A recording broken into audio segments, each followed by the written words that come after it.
and welcome to Round Robin. I'm your host, Robin McCormick, with the City of Hampton's Communications and Marketing Department.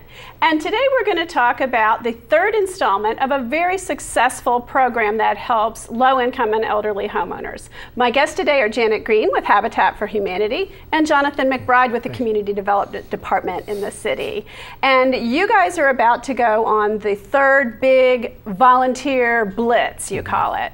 And explain, Jonathan, if you would, what the idea behind this is. Well, this started early in last year. We started working with Habitat to do some small repairs on the outside of homes. Habitat obviously brings the volunteers and a lot of the community sponsorships, and so we have neighborhood needs. The neighborhoods really were, just need a little extra helping hand, and so we found a good partner to be able to do that with. We'd working with the Hampton Redevelopment and Housing Authority to do a lot of the bigger projects, and they're also a partner on this project. But Habitat was able to do a lot of the volunteer stuff that we weren't able to pull together, and so we started in Old Northampton back last May in 2013, and then we did Tyler Seldondale last fall, so this is our third one. So we've been doing about 2 a year so far. So let's talk about what you've accomplished in these first two efforts. How many? Well, first of all, Habitat, is this new for you, or is this, because we think of you as building from the ground up, new housing? Exactly. Habitat, everybody knows Habitat, but they think we give houses away, and we don't. No. We sell them to qualified low-income families who are working right here in our communities, teaching our kids in schools, taking care of our parents, driving transportation in our areas. So when the economy really started to change, we realized that a lot of people are still trying to stay in the homes they own, but they may not have the money or the expertise to do the repairs that are needed. Sometimes it's outside repairs, sometimes it's garden cleanup. It might be helping with porch repairs because people want to age in their home and they might need a wheelchair ramp now. So partnering with the city was a great way that we could help really revitalize block by block different neighborhoods in the city of Hampton. I think it's so cool, and we've been through a city budget process now that involves a lot of input, and what I keep hearing from citizens are, can't you use volunteers? Can't volunteers do that? And to me, what is so successful about this is you've done fundraising and community donations and partners, but how many people have worked on the two projects so far, Jonathan, do you know? We've averaged about 150 to 200 volunteers each blitz. So this time we've got already over 200 volunteers signed up. We're on a waiting list because we've got so many volunteers ready to go. It's a great opportunity for people that want to give back, to be able to just give back to a community that needs just a little extra helping hand. And I think it works there are people who can do ongoing commitments like Meals on Wheels or volunteering in a school the same time each week. But this blitz allows people who can give one day. It's not a long-term promise. It is one day of sweat equity that could be expertise, but could also be, I can run a weed eater and clean up a yard kind of a thing. Exactly. We're going to provide all the supervision, all the materials for all the volunteers. We've even got donuts and t-shirts and everything for people coming out. And as Jonathan said, we are fine with volunteers for this blitz, but Habitat can always use volunteers, either on the new construction, on our repairs, or certainly in our restores, our discounted building material stores. We've got one in Newport News, and we've also got one in Williamsburg.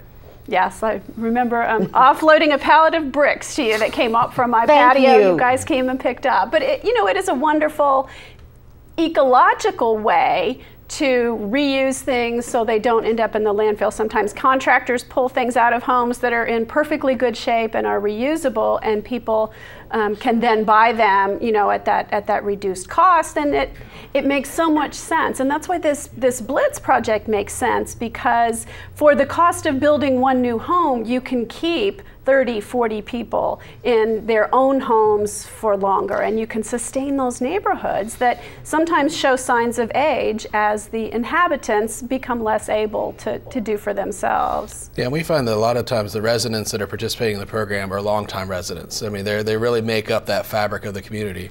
And the longer we can keep them in there with just by a little bit of extra help goes a long way. They're the eyes and ears from the neighborhood a lot of time when people, especially when we're talking about the seniors and those that are retired, they're home during the day keeping an eye on the neighborhood. That's right. And so it's a value of safety, just impacts the quality of life for the entire neighborhood. Now, what are some of the things you've heard from people in the past 2 blitzes? Let's start with the inhabitants, the homeowners, and they are mostly owners. I mean, you do mostly look to help the people who own the house. What have they said to you? We've had part of the program too is we don't just give a handout. We ask that they help on the day of, and so I think that's really goes with Habitat's mission.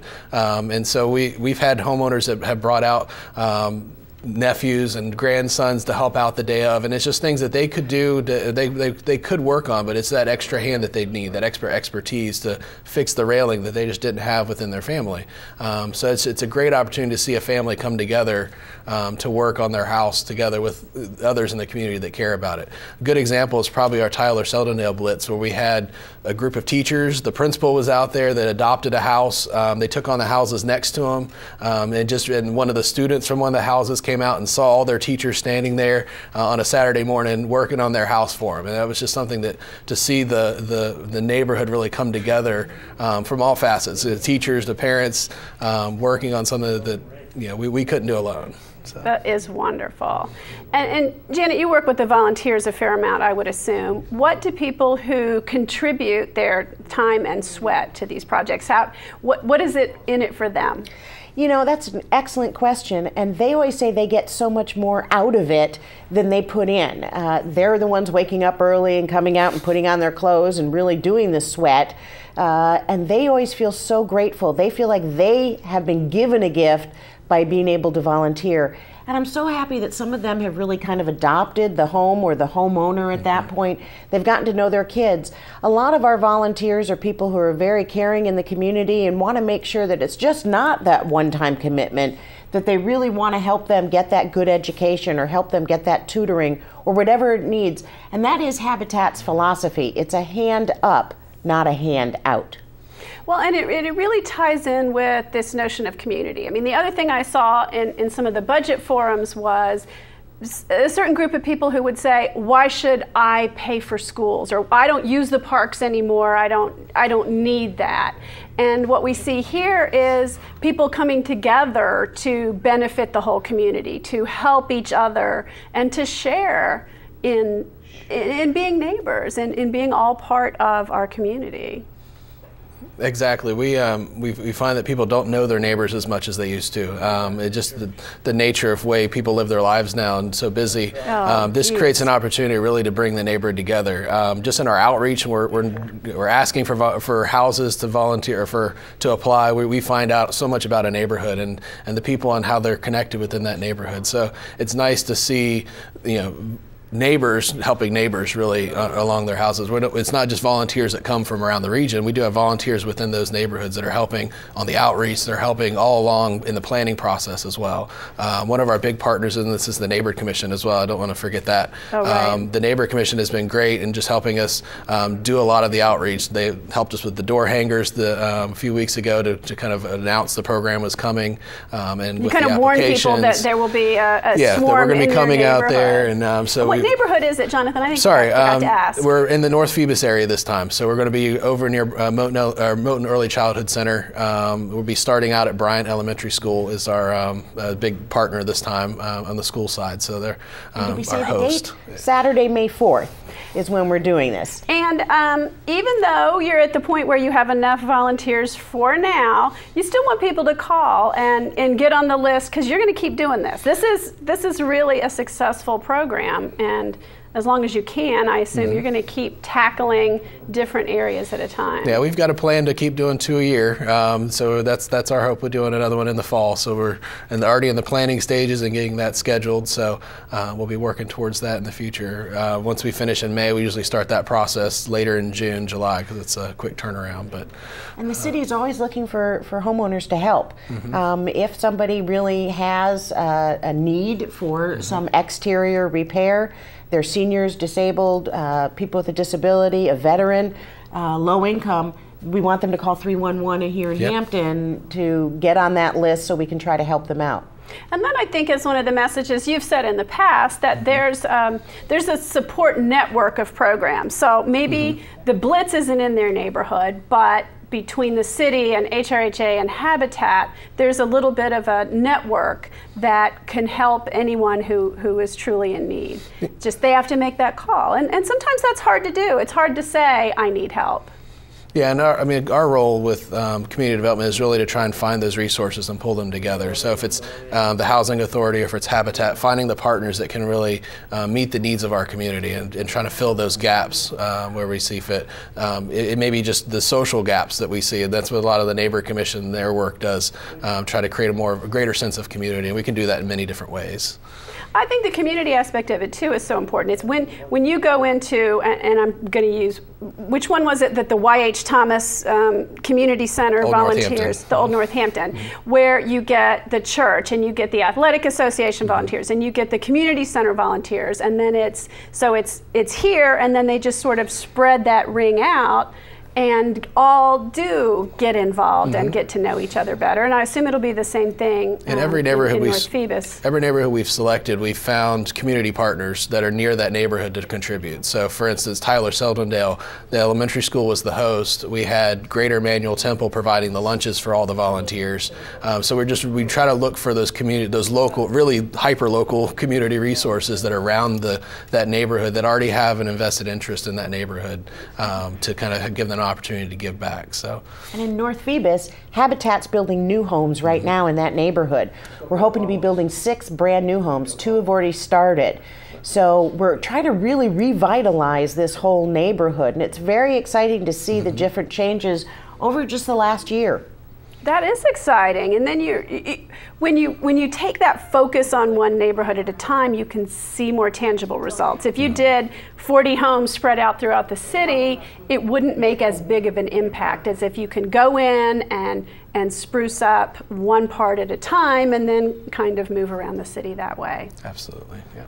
Exactly. All right. Well, is there anything else you want to highlight while you're here today, Janet? We just want to thank everybody, and anyone can shop at our stores. As we were mentioning, they're open to the public, and anyone can volunteer. So anyone can donate, volunteer, shop, so anyone can participate with Habitat.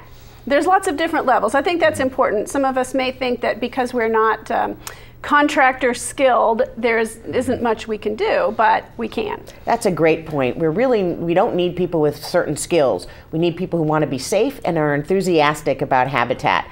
And that's all it really takes. Again, they'll get all the supervision and the materials, and we'll even feed you. It's just really we want people who want to help out in their community or in another community. That's great. And Jonathan, that's some of what I saw in the pictures from the first 2 Blitz, is that homeowner might come out with a paintbrush, but you know, one homeowner with one paintbrush would take a very long time to finish a project, and having people to talk to, people to maybe do some of the heavier scraping or the repairs before the paintbrush I mean, it's just, it takes a real wide variety of skills and energy. It does, and we're just excited, like I said, from the volunteers and what they're able to help out with, as well as the community sponsors. Like I said, we're always looking for community sponsors for the future, for the fall as well. So businesses that want to contribute, individuals, we're glad to work with Habitat to be able to do that. Those are tax deductible donations, so that makes it a win-win for both. So we're looking for opportunities for people that want to give back to be able to give back to the community. That's one of the things we heard, and why we looked for this program was people wanted to do something, they just didn't know who to help or how to get that coordinated. Well, you need that framework, and that's where the city maybe doesn't contribute a lot of dollars, but they contribute you and your time and some of the other programs, and then Janet's group comes in and HRHA comes in, and you have then at that point the structure and the support for people to pitch in.